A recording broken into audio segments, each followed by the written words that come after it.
Shalom, shalom. As always, we're going to start off by giving our praises to Yahweh, Bahashem, Havashai, Bahashem, Rakakadash. Double honors to the apostle and elders of Great Millstone, and salutation to the Akim that scattered abroad, that's dwelling in truth and sincerity. With that, I say shalom, shalom.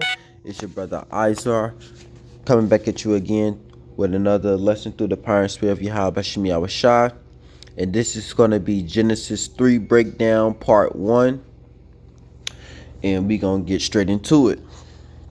This is Genesis 3 and 1. And it reads, Now the serpent was more subtle than any beast of the field which Yahweh power had made. And he said unto the woman, have the Most High said, you should not eat of every tree of the garden? Who is the serpent? Okay. That's a that's something you gotta ask yourself. What is that serpent that was in the garden? And we're gonna go to Revelations 20 and 1. And it reads, And I saw an angel come down from heaven, having the key of the bottomless pit and a great chain in his hand. And he laid hold on the dragon, that old serpent, which is the devil and Satan, and bound him 1,000 years. Okay, so who is the person that's supposed to go in slavery for 1,000 of years? That's Esau Edom. So that is who the serpent is. It's Esau Edom. And it also calls him a dragon as well. But from the beginning, it's that serpent, which is Esau. At first his name was Cain. Why? Because he was the first killer, on the planet Earth. And then he turned his name into Esau, and that name stuck with him. And also we're gonna go to Psalms 58. Psalms 58 and 3. And it reads, The wicked are estranged from the womb. They go astray as soon as they're born, speaking lies. And who is the wicked? It said Slakia. Let me make sure I'm saying it right. It's basically saying that the wicked, the earth is given into the hands of the wicked. And who is the wicked that the earth is given into? Is Esau. And he's estranged from the womb. They go astray as soon as they're born, speaking lies. And what does Esau known for? His deception, his lies. And it says their poison is like the poison of a serpent. And that poison that they're talking about is his philosophy. That's the poison, and that's the poison that he gave Eve, because the woman is the weaker vessel. And it says they are like the deaf adder that stoppeth her ear, which will not hearken to the voice of charmers, charming never so wisely. It says break their teeth, O power in their mouth. What's that teeth? His teeth is his military might. That's the teeth. Break out the great teeth of the young lions, O Yahweh. Let them melt away as waters which run continually. So it says break their teeth. How he gonna break their teeth? Is from those missiles, And that's what it says, verse 7, let them melt away, as waters which run continually. Because the radiation from the missiles will cause them to melt. And when he bendeth his bow to shoot his arrows, which is the missiles, bending his bow in the silos, because they're going to shoot from the silos, and let them be as cut in pieces, So that's all describing Esau Edom. So we're going to go back to Genesis 3.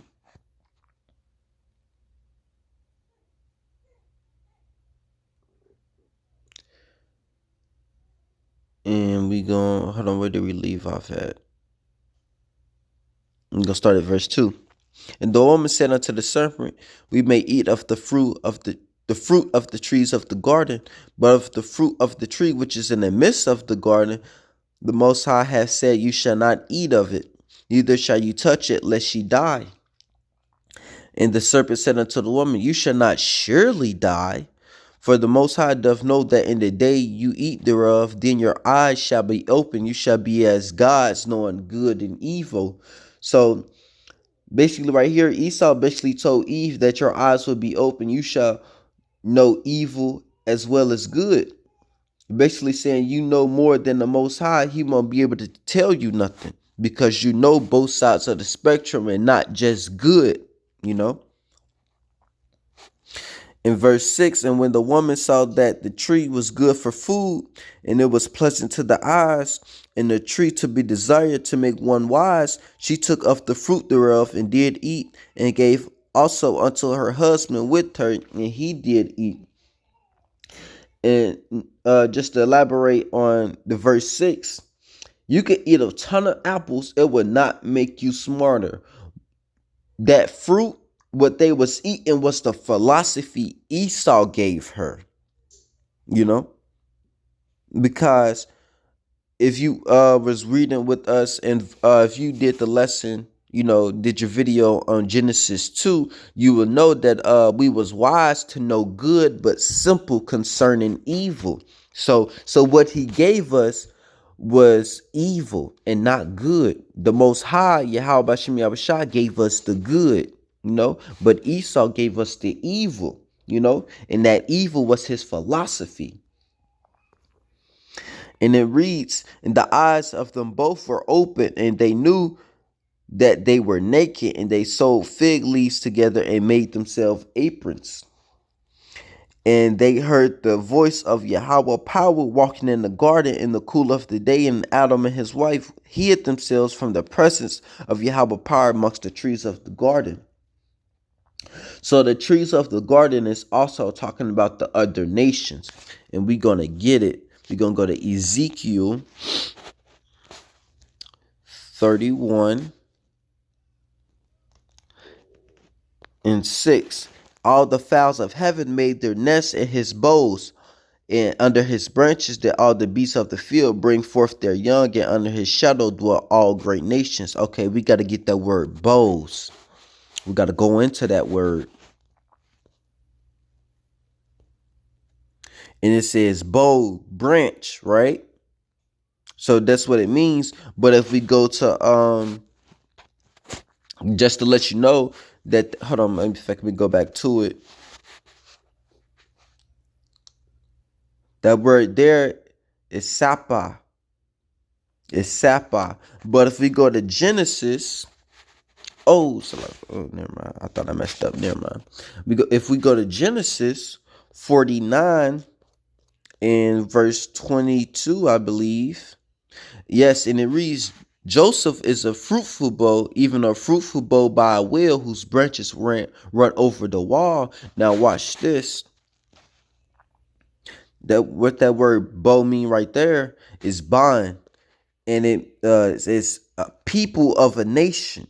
It says son, male child, grandson, children, youth, young men. It says children, male and female, plural. So that bow that is talking about in Genesis the 3rd chapter is talking about people of a nation, nations of people, you know, because they hid themselves in the amongst the other nations.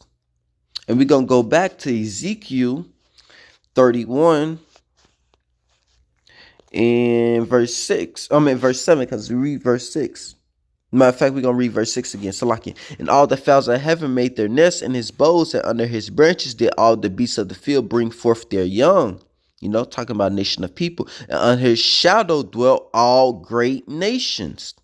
Verse 7, thus was he fair in his greatness, and it's gonna reference back to the garden, and the length of his branches, for his root was by great waters. The cedars in the garden of the Most High could not hide him. Now this talking about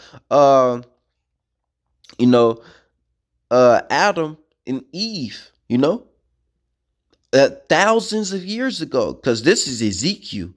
That happened in Genesis, and it's reference back to that. It says the fir trees was not like his bows. Basically, it was saying that it was not like him. Yeah, he was hiding amongst other nations, but the Lord still could find him because he was not like the other nations. He put a difference, and it reads, and the chestnut trees was not like his branches, because the Hamites sort of look like us because they're dark races, right? But they're not like us. They're not like Israel, nor any. And the chestnut trees were not like his branches. Why? Because he was trying to hide amongst the other nations. Nor any tree in the garden of the Most High was like unto him in his beauty. Because why? We stand out, We stand out. It's only one type of people like us, Everybody is not like us. Yeah, everybody was melanated, at that point of time, before the Lord cursed Esau, and gave him leprosy, but they are not like us, and that's why he was trying to, even though they look like us in a sense, but he was trying to hide him. They was trying to hide themselves amongst the what they call it, the trees, but it really was the other nations. In verse 9, and this is the reason, it says, I have made him fair by the multitude of his branches, so that all the trees of Eden that were in the garden of the Most High envied him. They envied him because they want to be like him, just as if now, if you have you got Edomites and the other nations trying to be like us. They try to do and replicate what we do, So that's not far-fetched.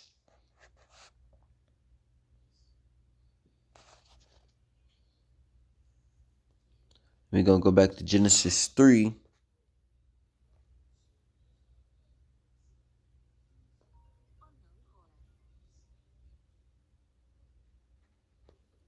And make sure. Okay, yeah.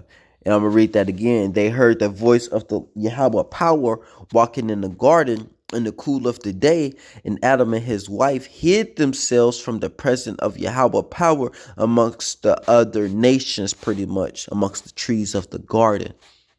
Because it's nothing they can't hide themselves from a tree, because a tree is tall and everything, and they got leaves, but you can tell a tree from a man.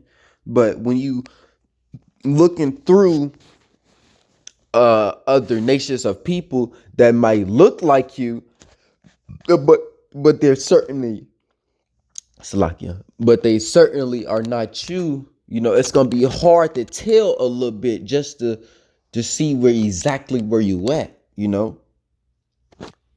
So that's it for part 1. Lord will that you was edified, through the power and spirit of Yahweh Shem Yahushua. So with that, we're going to give our praises to Yahweh, Bahashem, Yahweh Shai, Bahashem, Rakakadash. Double honors to the apostle and elders of Great Millstone. And salutations to the Akim that scattered abroad, that's dwelling in truth and sincerity. With that, I say Shalom.